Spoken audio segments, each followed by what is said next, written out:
போற்றி போற்றி வாழி திருநாவலூர் வந்தொண்டர் பதம் போற்றி ஊழிமலி திருவாத ஊரத் திருத்தாள் போற்றி தந்தைதாய் ஆவானும் சார்கதி இங்காவானும் அந்தமிலா என்ப நமக்காவானும் எந்தமுயிர் தானாகுவானும் சரணாகுவானும் அருட்கோனாகுவானும் குரு தெளிவு குருவின் திருமேனி காண்டல் தெளிவு குருவின் திருநாமம் செப்பல் தெளிவு குருவின் திருவார்த்தை கேட்டல் தெளிவு குருவுரு சிந்தித்தல் தானே கைலாய பரம்பரையில் சிவஞான போதநெறி காட்டும் வெண்ணை பயில்வாயுமை மெய்கண்டான் சந்ததிக்கோர் மெய்ஞான பானுவாகி குயிலாரும் பொழித் திருவாவடுதுறைவாள் குரு நமச்சிவாய தேவன் சைலாதி மரபுடையோன் திருமரபு நீடூழி தலைகமாதோ சிவா திருச்சிற்றம்பலம் சக்தி விநாயகர் அகிலாண்டேஸ்வரி உடனமர் சோழீஸ்வரப் பெருமாள் உள்ளிட்ட தெய்வங்களை எல்லாம் வணங்கி மங்களாம்பிகை உடனமர் மகிமாலீஸ்வரர் முக்கண்ணியம்மை உடனமர் முக்கண்ணப்பர் ஈரோடு திருமுறைக் கழகம் தொண்டர் சீர் பரவுவார் சம்பந்த சரணாலய அடிகள் திருவடிகளை வணங்கி இப்பணி செய்வதற்கான உடல்நலம் மனவளம் ஞானத்தெளிவை நம் குருவினிடத்தில் விண்ணப்பித்து வகுப்பை தொடங்கலாம். இன்றைய பாடப்பகுதி தேவாரம் 7ஆம் திருமுறை. 7ஆம் திருமுறையில் 78வது பதிகம் திருக்கேதார பதிகம். அதில் 1 முதல் 6 வரை பார்த்துட்டோமா? 7வது மந்திரம் பொருள் எழுதுங்க. உலகப்பற்றுடையவர்களே, உலகப்பற்று உடையவர்களே, பன்னிசை பொருந்திய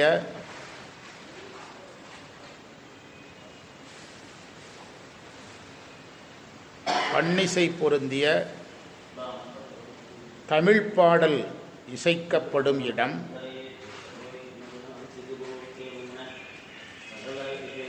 இசைக்கப்படும் போதுன்னு போடுங்களேன்.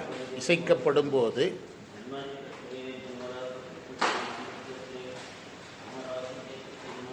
அதற்கு ஏற்றபடியாக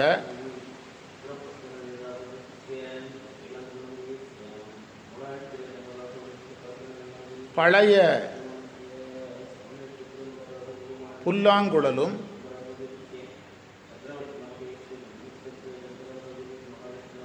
மத்தளமும் ஒலிப்பதனாலும்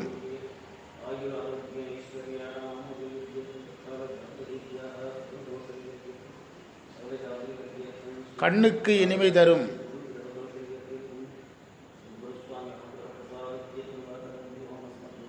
ஒளியுடைய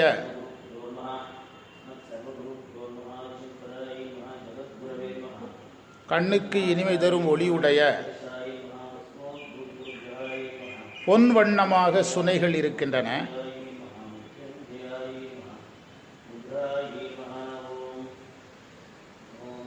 வைரங்களை அவை எடுத்து வீசுகின்றன.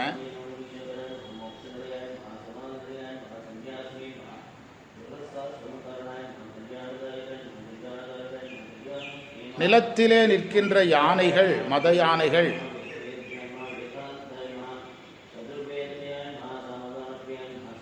மாணிக்கங்களை வாரி இறைக்கின்றன.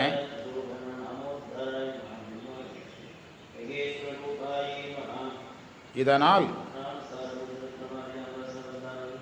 கிண் என்ற ஓசை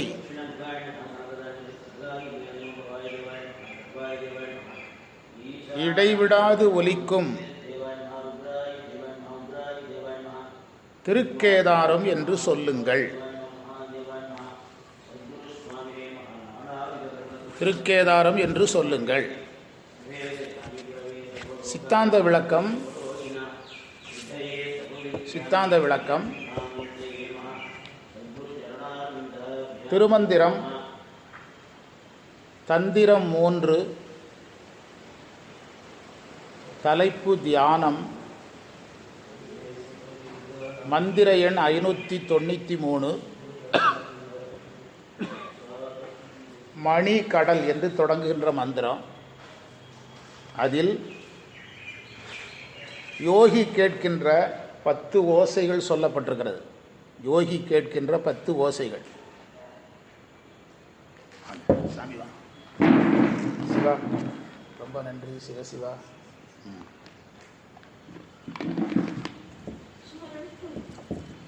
யோகி கேட்கின்ற 10 ஓசைகள் சொல்லப்பட்டுள்ளது. எழுதுங்க. மணி ஓசை,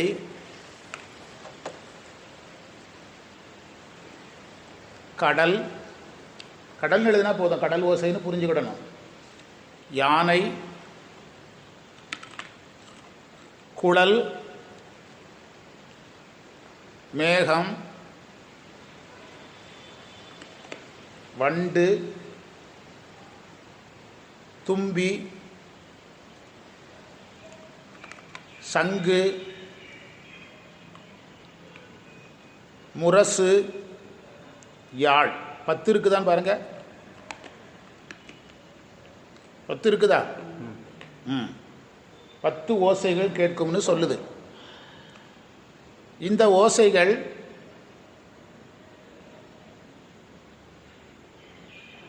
சாதகர் தியானத்தில் நிலைத்திருப்பதற்கான அடையாளம். தியானத்தில் தான் நம்ம இருக்கிறோங்கிறதுக்கான அடையாளம்.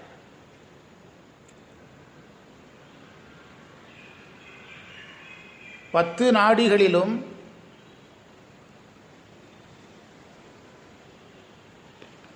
பிராணன் இயங்கும். இந்த ஓசை கேட்கும்போது பிராணன் இயங்கும்.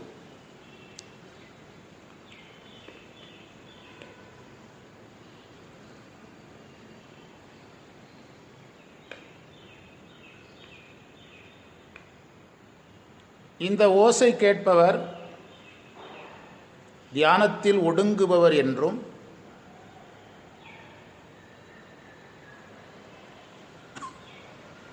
சாதகர் இதையும் கடந்து செல்ல வேண்டும் என்றும்,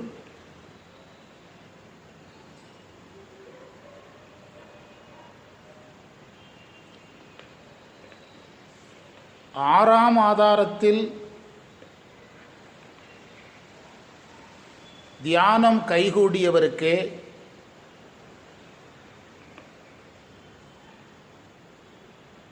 இந்த ஓசைகள் கேட்கும் என்றும்,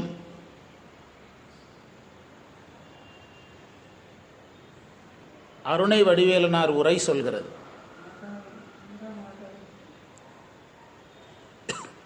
தியானம் கைகூடியவர்களுக்கு தான் அந்த ஓசை கேட்கும். அதே தான் சொன்னேன். தியானம் கைகூடியவர்களுக்கு இந்த ஓசை கேட்கும் என்று அருணை வடிவேலனார் உரை சொல்லுகிறது. மந்திரத்தை பாருங்க, சந்தேகம் வருதான் பார்க்கலாம். பண்ணின் தமிழ் இசை பாடலின், பண்ணோட இசை பாடுற அதே நேரத்தில் கேதாரத்தில் யாரும் பண்ணு இசையில் பாடிட்டு இருக்கிறது இல்லை. அவர் இங்கே பாடுறார்ல. இப்போ சுந்தரர் பாடுறத நம்ம கேதாரத்தில் பாடியதாக என்ன செய்து கொள்ளணும்? எடுத்துக்கொள்ளணும்.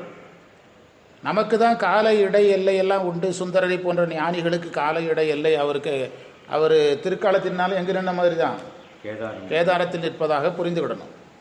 பண்ணில்ல இசை பாடும்போது பலவே உரையில் இருக்குது. பழமையான மூங்கில் புல்லாங்குழல்னு இருக்குதா உரையில்? அதான் பலவே. முழவு அதிர, கண்ணின் ஒளி கனகச் சுனை, கண்ணுக்கு ஒளி தரக்கூடிய பொன்னிறத்தில் சுனை இருக்குது. வைரம் அவை சொரிய, அந்த சுனை வைரத்தை சொரிகிறது அப்படின்னா எடுத்து வீசுகிறது. மண்ணின்ற நிலத்தில் யானை நிற்குது, மதம் பிடிச்ச யானை, அது மணிகளை வாரிக்கொண்டு எரிகிறது. கிண்ணென்ற ஓசை இதனால் கேட்குது கேதாரத்தில். நீங்கள் ஒன்றும் செய்ய வேண்டாம், கேதாரம்னு சொன்னீங்கன்னா போதும் அப்படிங்கிறார். எழுதுங்க, சித்தாந்த விளக்கம்னு எழுதுங்க. சித்தாந்த விளக்கம்னு எழுதுங்க.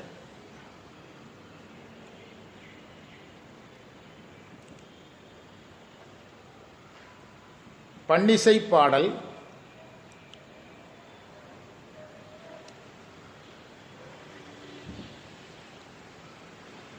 பன்னிசை பாடல் அருளை பெற்றுத்தரும் கருவியாக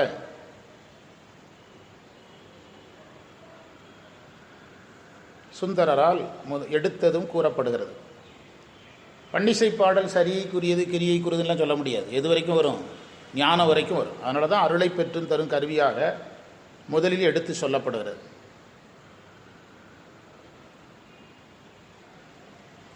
இங்கு சொல்லப்பட்ட ஓசைகள் அனைத்தும்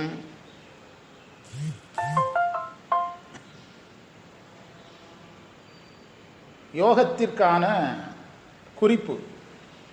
குறிப்புனாலும் சரி, அல்லது உட்கோள்னு சொன்னாலும் சரி, குறியீடுன்னு சொன்னாலும் சரி. அதற்காகத்தான் நம்ம எதிலிருந்து பிரமாணம் பார்த்துருக்குறோம். யாராவது இதை மறுக்கலாம். அதுக்கு எதிலிருந்து பிரமாணம் கொடுத்துருக்குறோம்? திருமந்திரத்திலிருந்து கொடுத்துருக்குறோம். அதில் புல்லாங்குழல், அந்த பட்டியலில் புல்லாங்குழல் இருக்குது பாருங்க. யானை வருதா? யானை சும்மா தண்ணி அள்ளி வீசுமா? பிளிர்கிட்டு தான் தண்ணியை வீசும். புரியுதா? ஆமாம், அதையெல்லாம் எடுத்துக்கிடணும். சரியா? இது எதற்கான குறியீடு? யோகத்திற்கான குறியீடு. ஞானத்தில் யோகம் என்ற நிலை. சுந்தரர் மார்க்கியாக இருப்பதால் இது மேலும் பொருந்துகிறது.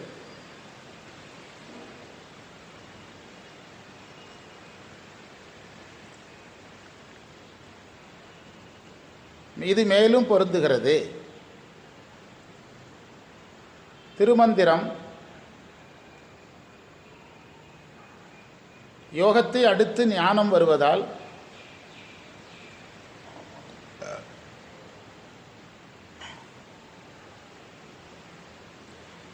யோக மார்க்கம் ஞான மார்க்கத்திற்கு நெருக்கமானது என்று சொல்லுகிறது. இப்போதான் சமீபத்தில் தான் படித்தோம். யோக மார்க்கம் ஞான மார்க்கத்திற்கு நெருக்கமானது என்று சொல்லுகிறது.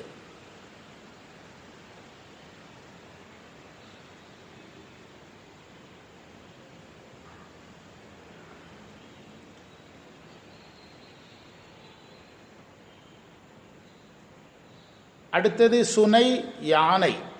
ரெண்டே எழுதுங்க, சுனை யானை. முதல்ல சுனை எழுதுவோமா? சுனை. சுனை வைரத்தை தருகிறது.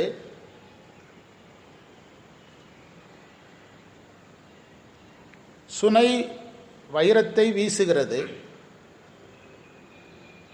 வைரத்தினுடைய நிறம் என்ன? வெள்ளை நிறமா? வைரமா? அப்படியே பல நிறம் இருக்குமா? சரி, நிறமா மாறும். இங்கு சுனை என்பது அருள்.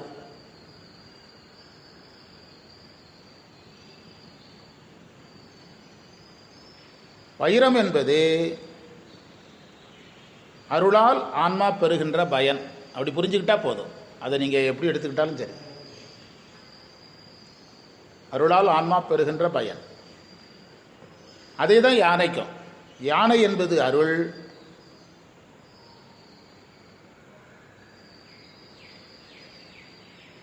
யானை எதை வாருதுங்கிறாரு சுந்தரர்? மணிகளை வாருகிறார். மணிங்கிறது எப்பவுமே என்ன குறியீடு? குருவுக்கான குறியீடு. மணி என்பது குருவை குறிப்பது. எனவே அருளே குருவாகும் என்பது சித்தாந்தம். கரெக்டு தானா? சைவ சித்தாந்தத்தில் எதுதான் குருவா வரும்? அருள் தான் குருவா வரும். சத்தினிபாதம் தான் குருவா மாறும். எனவே யானையை அருளாகவும் மணியை குருவாகவும் பார்க்கணும்.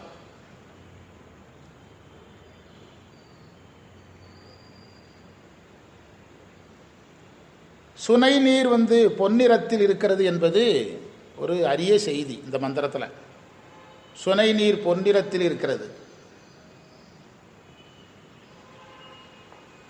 அதை நாம் அம்மையப்பராக கூட உணரலாம்.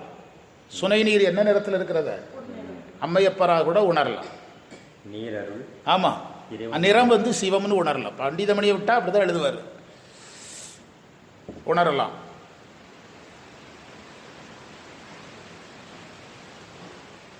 இந்த பதிகம் கேதாரம் என்று சொல்லுங்கள், இதை மட்டுமே சாதனமாக சொல்கிறது.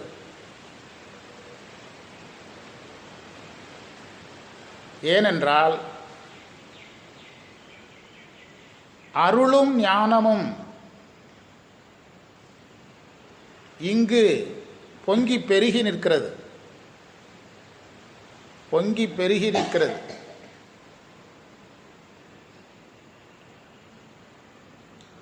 இப்போது நம்ம பகுதியில் இப்போது நிறைய பழமரங்கள்னால் நீங்கள் என்ன செய்யணும்? வீட்டில் மரம் நடணும், தண்ணி விடணும், மரத்தை பாதுகாக்கணும்.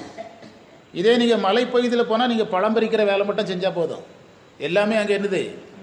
இயற்கை பார்த்துக்கிட்டோம். அதுதான் கேதார நிலைமை.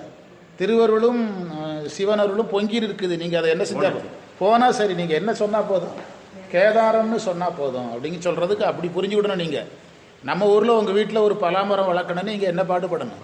அதே நாங்கள் இப்போ பண்ணைக்காடு போகும்போது ரோட்டு ஓரத்தில் நூற்றுக்கணக்கான பலாமரம், நூற்றுக்கணக்கான பழங்கள் என்ன செய்யுது? இயற்கையாக பழுத்து கிடக்குது. அந்த ஊர்காரன் என்ன செஞ்சால் போதும்?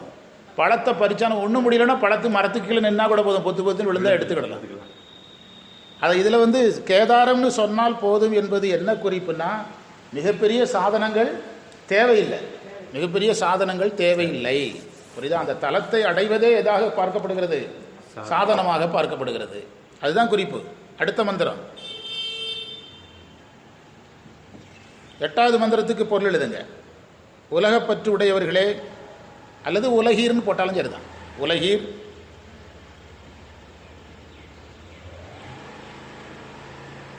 சிறிய கையுடைய பெண் யானைகள்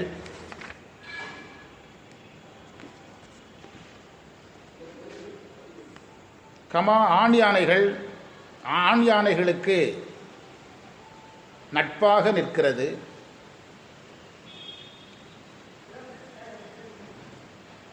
இனிமையாக பேசுகிறது.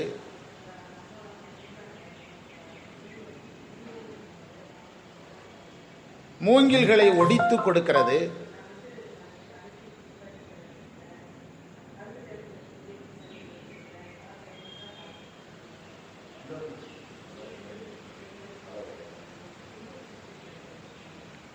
தன்னுடைய கைகளால் நீரை வார்க்கிறது.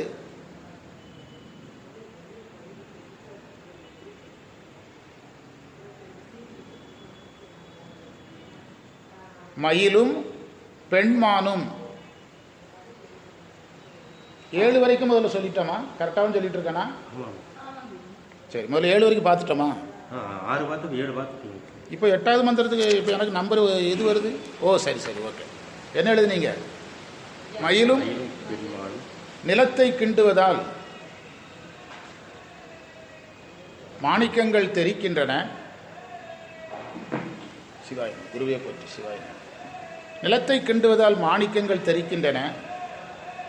தெரிக்கின்றன வேண்டாம், தெரிக்கின்ற திருக்கேதாரம் என்று சொல்லுங்கள். திருக்கேதாரம் என்று சொல்லுங்கள். இந்த மந்திரத்துக்கும் திருமந்திரத்தில் ஒரு பிரமாணம் இருக்குது. நம்ம ரொம்ப தேவார பாடசாலையில் நிறைய ஆண்டுகளுக்கு முன்பு படித்தது. அது இந்த மந்திரத்துக்கு பொருள் பார்த்துட்டு போன பிறகு அந்த பிரமாணத்தை எழுதுனீங்கன்னா புரியும். மந்திர பொருள் பாருங்க. முதல்ல என்ன சொல்றாரு? எத்தனாவது மந்திரம்? 8வது மந்திரம்.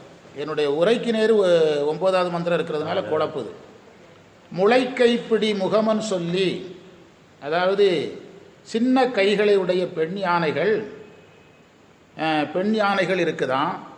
அது பக்கத்தில் ஆண் யானைகள் போய் நட்பாக இருக்குதான். அந்த 2 யானைகளும் நட்பாக இருக்குதான்.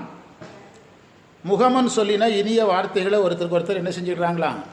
பேசிடுறாங்களாம். யானைகள் பேசிக்கொள்ளுதான். முதுவே களை இருத்து, வேய்னா மூங்கில், மூங்கிலில் உள்ள கிளைகளை ஒடிச்சு அந்த யானைக்கு உணவாக கொடுக்குது. துளைக்களிற்று இனமாய் நின்று துளை உடைய துதிக்கை உடைய யானை, ஆண் யானை பெண் யானைக்கு இனமாக நிற்குது. சுனை நீரை எடுத்து வீசுது. வளைக்கை பொழி மழை கூர்தர, அதனுடைய வளைந்த கையினால் சுனை நீரை எடுத்து வீசுறது மழை பெய்கிற மாதிரி இருக்குது. மயில்களும் பெண்மானும் நிலத்தை தோண்டி எதை சிவாயனம் எதை எடுக்குதான்? மணிகளை என்ன செய்கிறது? சிந்துகின்றன. மணிகளை சிந்துகின்றன. நிலத்தை தோண்டினது எது? அதை மட்டும் சொல்லுங்க. மானும் மயிலும் எதை தோண்டியது? அதுக்காக ஒரு திருமந்திரம் நம்ம தேவார பாடசாலையில் படித்தது தான். திருமந்திரம் மறைபொருள் கூற்று அப்படின்னு ஒரு தலைப்பு இருக்குது. கடைசியில் 9ஆம் தந்திரத்தில் சூசக சம்பாசனைன்னு இருக்கும் சிலருடைய உரையில். சூசக சம்பாசனைங்கிறதுக்கு தமிழில் மறைபொருள் கூற்று. அந்த மந்திரத்தினுடைய தொடக்கம் சொல்லிடுறேன். வழுதலை என்று தொடங்கும். நான் தேவார பாடசாலையில் 2-3 தடவை இந்த மந்திரத்தை சொல்லியிருக்கிறேன். வழுதலைன்னு தொடங்கும். பொருள் சொல்லிடுறேன். கத்தரி விதையை நான் ஊன்றினேன். எல்லாருக்கும் சொல்லிக் கொடுங்க, நல்லா இருக்கும். நிறைய இடத்துல சொல்லியிருக்கிறேன். சொல்லியிருக்கிறேன். கத்தரி விதையை நான் ஊன்றினேன், பாகல் செடி முளைத்தது.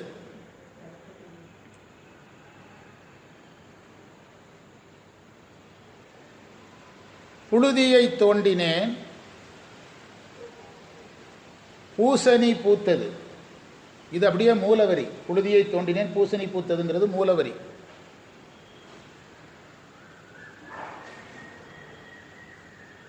ஐம்பொறிகள் உள்ளிட்ட கருவிகள் தோட்டத்தை காப்பாற்றியவர்கள் ஓடிவிட்டார்கள். தோட்டத்தை காப்பாற்றியவர்கள் ஓடிவிட்டார்கள் போட்டுங்களேன். ஐம்பொலி முதலிய கருவிகள் பிறகு போட்டுக்கலாம், அதை பிராக்கெட்டில் போட்டுடும். தோட்டத்தை காப்பாற்றியவர்கள் ஓடிவிட்டார்கள். கடைசி வரியும் மூலவரி தான், அப்படியே சொல்கிறேன். முழுதும் பழுத்தது வாழைக்கனியே.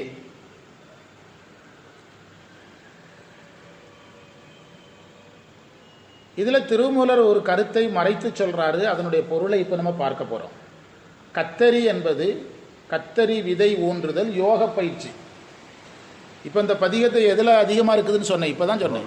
யோகம் வருதுன்னு சொன்னேன், இப்போ தான் சொன்னேன். கத்தரி விதை ஊன்றுதல் யோக பயிற்சி.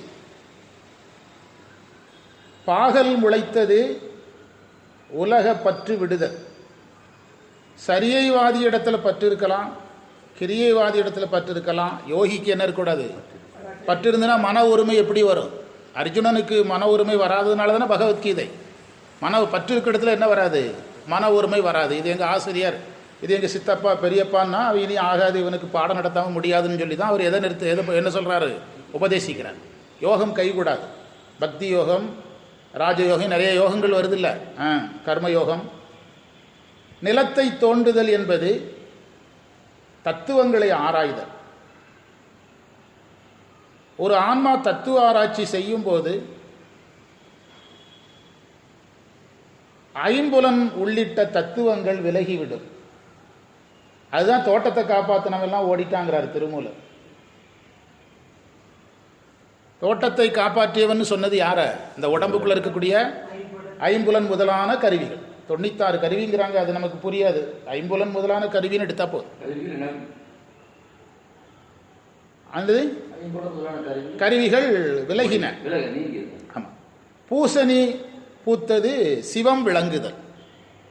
ஏன் இந்த மாசத்துல, தை மாசத்துல பூசணி பூ வைக்கிறாங்க? கிராமங்களில் கோலம் போட்டு பூசணி பூ தான் வைப்பாங்க. அது எதற்கான அடையாளம்? சிவத்துக்கான அடையாளம், அருளுக்கான அடையாளம். பூசணி சிவம். புரியுதா? வாழைக்கனி என்பது மோட்சம். வாழைக்கனி என்பது மோட்சம், பேரின்பம். இப்போ இந்த மந்திரத்தை சொல்லி பாருங்க, எவ்வளவு வெயிட்டான மந்திரம் பாருங்க. அந்த 8வது மந்திரம் 78வது பதிகம். சின்ன கையுடைய பெண் யானைக்கு ஆண் யானை மூங்கில வளைச்சி உணவு கொடுக்குது. சுனை நீரை எடுத்து வீசுது வளைத்த கையினால், மழை வர்ற மாதிரி இருக்குது. மயிலும் பெண் மானும் நிலத்தை கிண்டி எதை வெளியே எடுக்குது? மணிகளை வெளியே எடுக்குது. இப்போதான் பார்த்தோம், மணினா யாரை குறிக்கும்? மணினா அருள் தான், மணினா குரு, மணினா சிவம். இப்போதான் மோட்சம்னு பார்த்தோம். குருவுக்கும் மோட்சத்துக்கும் எவ்வளவு தூரம்?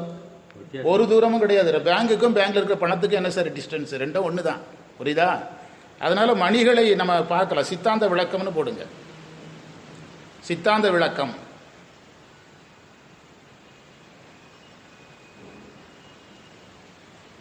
சித்தாந்த விளக்கம். இங்கு பெண் யானை என்பது ஆன்மாக்கள்.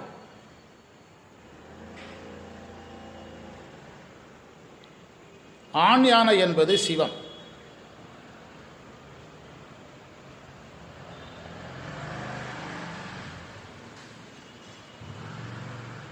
ஆண் யானை நீரை தூவியது, நீங்களே எழுதிடலாம். சிவம் எதை கொடுத்தது? அருளை கொடுத்தது.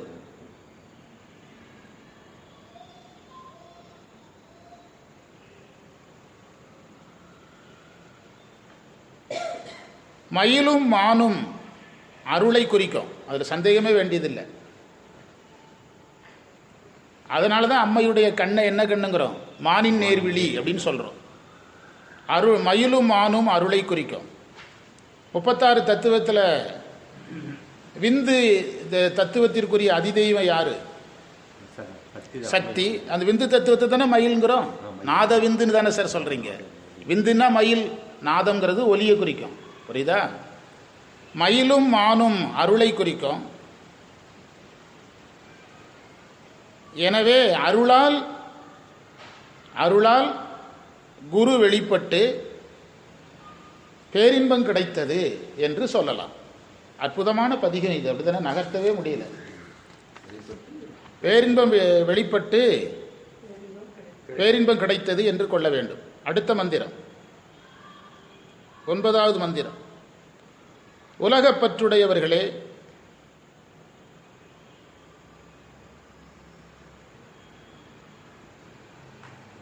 சதை நிறைந்த உடம்பை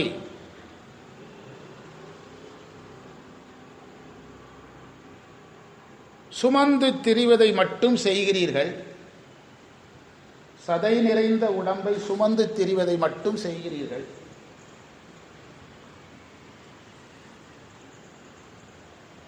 என்ன இருக்கிறீங்க?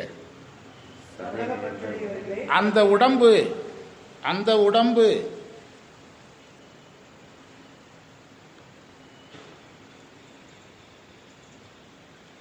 பயனற்று போகும் என்பதை நீங்கள் அறிவதில்லை. பயனற்று போகும் என்பதை நீங்கள் அறிவதில்லை.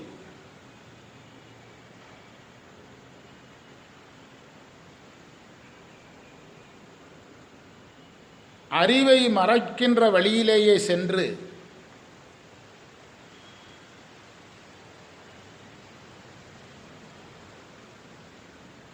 நீங்கள் குழியில் விழுவது நீங்கள் செய்த வினையால். அறிவை மறைக்கின்ற வழியிலே சென்று நீங்கள் குழியில் விழுவது நீங்கள் செய்த வினையால். அடுத்த பத்தி. இந்த நிலையை கைவிடுங்கள்.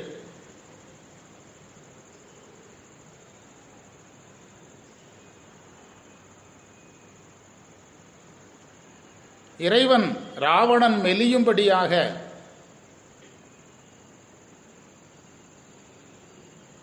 மலையின் கீழ் அழுத்தினார்.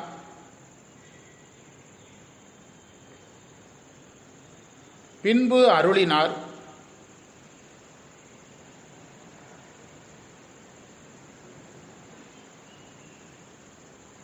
அந்த மலை மேல் இருக்கின்ற சிவபெருமானுடைய இடம்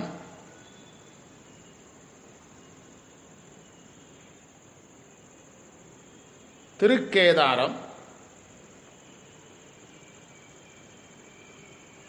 நீங்கள் திருக்கேதாரத்தை போற்றுங்கள்.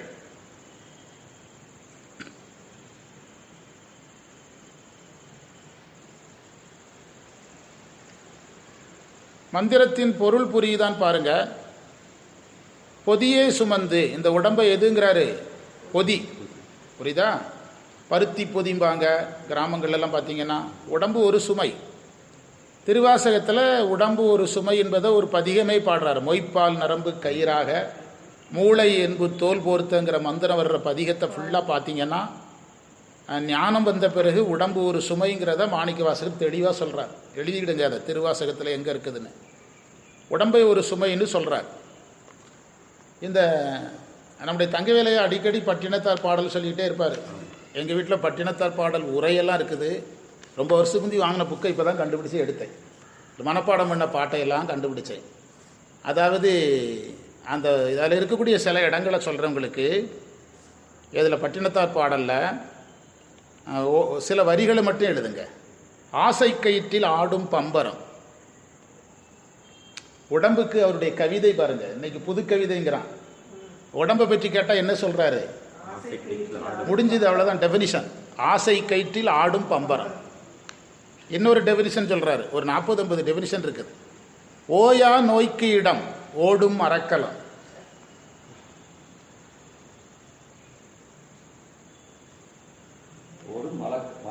மரக்கலம் எப்போ பார்த்தாலும் நோய்க்கு இடமா இருக்குது.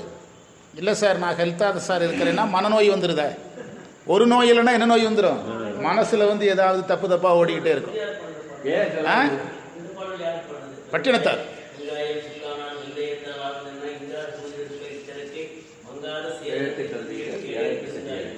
யார் சொன்னாங்கிறது தெரியல.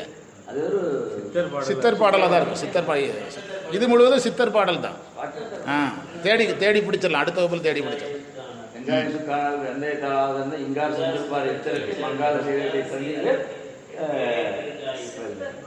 அடுத்தது எழுதுங்க. அடுத்தது சோற்று துருத்தி. இப்பதான் எழுதுனீங்க. இங்க வந்து பொதினாரு பட்டினத்தார் சோற்று துருத்திங்கிற. சோற்று துருத்தி. தூற்றும் பந்தம்.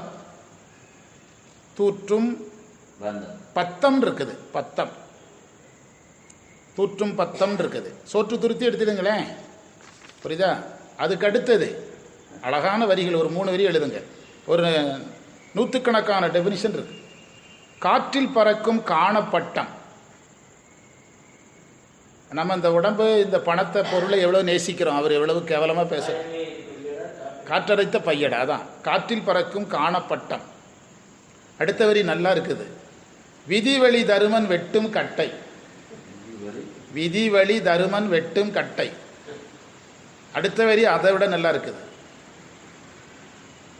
அடுத்த வரி சதுர்முக பாணன் தைக்கும் சட்டை. பிரம்மதேவன் தைச்ச ஒரு ஷர்ட்டு தான் எது? உடம்பு. சதுர்முக பாணன் தைக்கும் சட்டை. இது நீங்கள் தொடர்ந்து சொல்ல வேண்டியதில்லை. டெபினிஷன், முதல் டெபினிஷன் என்ன சொன்னேன்?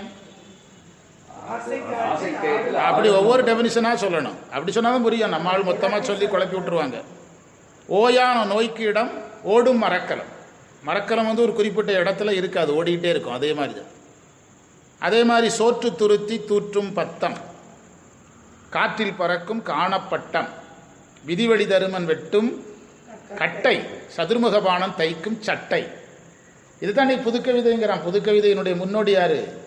பட்டினத்தார் தான் புதுக்கவிதை முன்னோடி. நிறைய பயில்வனைக்கு எதையாவது எழுதிட்டு புதுக்கவிதைங்கிறான். இருக்கட்டு, இது நிறைய இருக்குது. அதில் மெதுவாக கொஞ்சம் கொஞ்சமாக படிப்போம். பயந்து ஓடித போறீங்க சாமியாரா. ஓடுறது பெருசில் எழுதி வச்சுட்டு போயிருவீங்க. தமிழ் வாத்தியார் தான் காரணம்ன்ட்டு. எழுதி முடிச்சிட்டிங்களா அந்த மந்திரத்தை? அந்த ஃபுல்லாக வாங்க. பொதியே சுமந்து உழல்வீர் பொதி அவமாவதும் அறியீர்.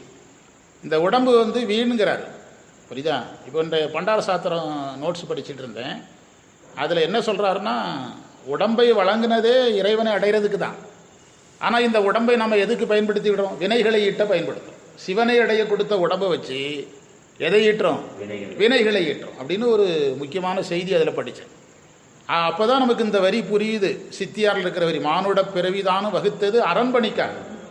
மனுஷனாக படைச்சது இறைவனுக்கு வேலை செய்ய. நாம் அந்த உடம்பை எதுக்கு பயன்படுத்தி விடுறோம்? தீவினைகளை ஈட்டுவதற்கு பயன்படும். நல்வினை ஈட்டினா கூட பரவாயில்ல, ஏதோ 4 பேருக்கு பயனாவது படும். என்ன வினையை ஈட்டிடுறோம்? தீவினையை ஈட்டிடுறோம். அதான் அவமாவதும் அறியீர். மதிமாந்திய வழியே சென்று அறிவு கெடும்படியாக போய் குழியில் விழுகிறீர்கள். அதைத்தான் திருமூலர் குருடும் குருடும் அப்படின்னு ஒரு பாட்டு உண்டு திருமூலருக்கு. குருடும் குருடும் குருட்டாட்டம் ஆடி அப்படிம்பார். குழியில் போய் விழுறீங்க. அதில் கடைசியில் இதெல்லாம் உங்களுடைய வினை தான் காரணம்ட்டார். கதிசூழ் கடல் இலங்கைக்கு இறை. கதிசூழ் கடல், கடலால் சூழப்பட்ட இலங்கைக்கு அரசனாக இருக்கிற ராவணன் மலையை எடுத்தபோது தண்டித்து பிறகு அவனுக்கு அருள் செய்கிறாரு. அந்த மலையில் தான் யார் உட்கார்ந்துருக்கிறா? இறைவன் உட்கார்ந்துருக்கிறாரு. கெதிபேறு செய். கெதிபேருங்கிறதுக்கு நன்னிலைன்னு அர்த்தம். கதி தான் கெதின்னு வந்திருக்குது. கதியை தரக்கூடிய இறைவன் அந்த மலையில் தான் உட்கார்ந்துருக்கிறாரு. நீங்கள் போய் ஒன்றும் பெருசாக சாதிக்க வேண்டான்ட்டார். என்ன சொன்னால் போதும்?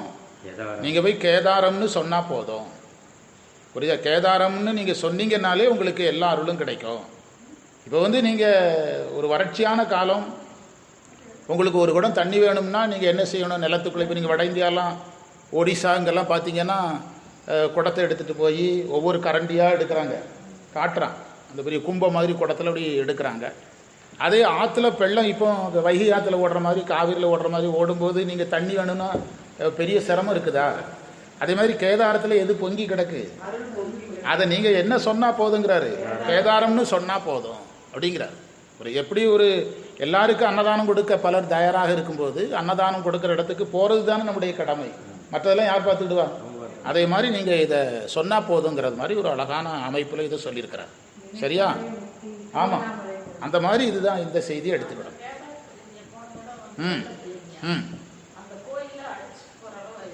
ஆனாலும் ஒரு தடுத்திருக்குது இல்லாமல் தடுத்துருக்கு. ஆமாம், எல்லாமே அழிஞ்சு போச்சு. வீடு வீடு எல்லாம் அழிஞ்சு போச்சு. ஆனால் கோயிலுக்கு பெருசாக ஒன்றும் ஆகலை. அடுத்த பகுதிக்கு போவோம். அடுத்த பகுதிக்கு போகலாம். இதை இது பண்ணிவிடுங்க. செல் இது பண்ணி 10வது மந்திரம் பிறகு பார்ப்போம். 10வது மந்திரம் பார்க்கறது பெருசு இல்லை, 14 தொடங்கி வைக்கணுமில்ல. ஆமாம், ஒரு பகவத்கீதை புக்கு தெரிஞ்சு